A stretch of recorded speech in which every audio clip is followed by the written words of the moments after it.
O Brasil é um país marcado pelas desigualdades de raça e gênero que permeiam as relações sociais, definindo os espaços de mulheres e negros, homens brancos no mercado de trabalho em todas as atividades. É o que mostra a nota técnica do DIEESE, o Departamento Intersindical de Estatística e Estudos Socioeconômicos. E para falar sobre essa pesquisa, eu converso com o professor da Escola DIEESE Ciências do Trabalho, que sempre está aqui todas as sextas-feiras, Fausto Augusto Júnior. Boa noite, Fausto. Tudo bom? Boa noite. Bom, de acordo com esse estudo, Fausto, a população negra ela é a maioria no Brasil. Mas, apesar disso, ainda ela encontra grandes dificuldades para poder entrar no mercado formal, né, de trabalho. O que a gente poderia explicar por que isso acontece? Bem, ela faz parte da estrutura da nossa sociedade. Uma sociedade extremamente desigual que teve a escravidão como sua base produtiva até muito pouco tempo atrás. Né? Se lembrar que a escravidão foi até o final do século XIX. Mesmo o processo de industrialização que chega no Brasil a partir do início do século XX e se desenvolve principalmente a partir dos anos 30, ele incorpora uma massa menor desse trabalhador, que normalmente vinha das áreas rurais. Certo. Então, o trabalhador europeu acaba adentrando a indústria com mais peso do que o próprio trabalhador negro. E isso vem sendo mantido ao longo do tempo. Então, o estudo mostra que, no caso dos metalúrgicos, que é uma base importante industrial, né, uma base importante em vários sentidos, você só tem 30% de negros. O que não faz muito sentido, uma vez que é um trabalho como todo outro, um setor importante, que é esperado que você tivesse pelo menos metade de negros e brancos dividindo um setor tão importante da economia, coisa que a gente não vê, não é um dado real. E ainda falando na questão de setores, Fausto, quais são os setores que hoje representam aí menos participação de negros e os que têm maior presença? Bem, o que a gente já está vendo há algum tempo, né, no caso do setor metalúrgico, os setores de menor complexidade acabam congregando a maior quantidade de negros. Ao mesmo tempo, isso também se junta do ponto de vista regional, ou seja, a região sudeste, por exemplo, que estão os setores mais complexos da indústria metalúrgica, eles têm mais brancos, muito mais brancos do que negros.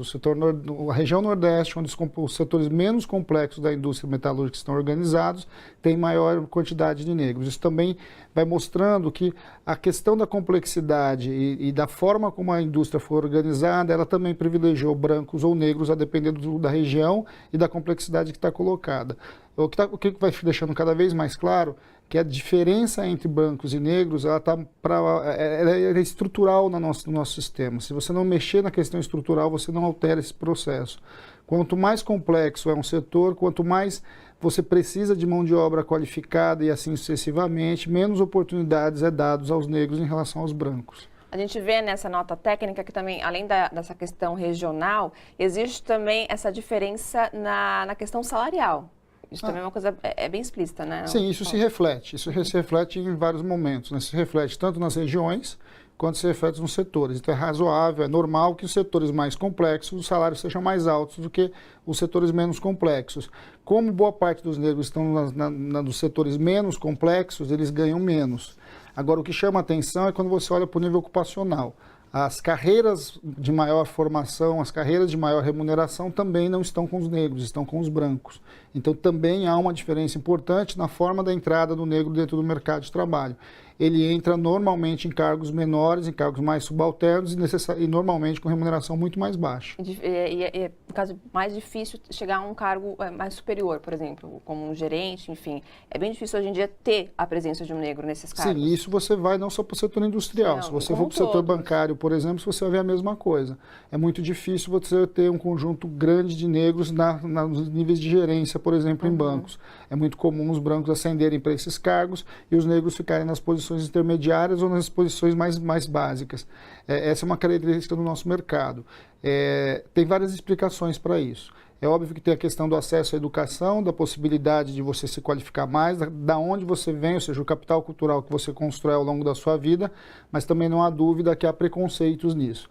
O que a gente vê também com relação à questão do negro e branco é que normalmente empregos, postos de trabalho de exposição, ou seja, nós estamos falando de vendedores, nós estamos falando de agentes, enfim, artistas e etc., o que você vê é uma predominância dos brancos em relação aos negros, o que começa a demonstrar claramente, explicitamente, uma visão preconceituosa do empregador, mas também da sociedade que por algum motivo, quer ver lá na figura que está vendendo para você uma pessoa branca e não uma pessoa negra.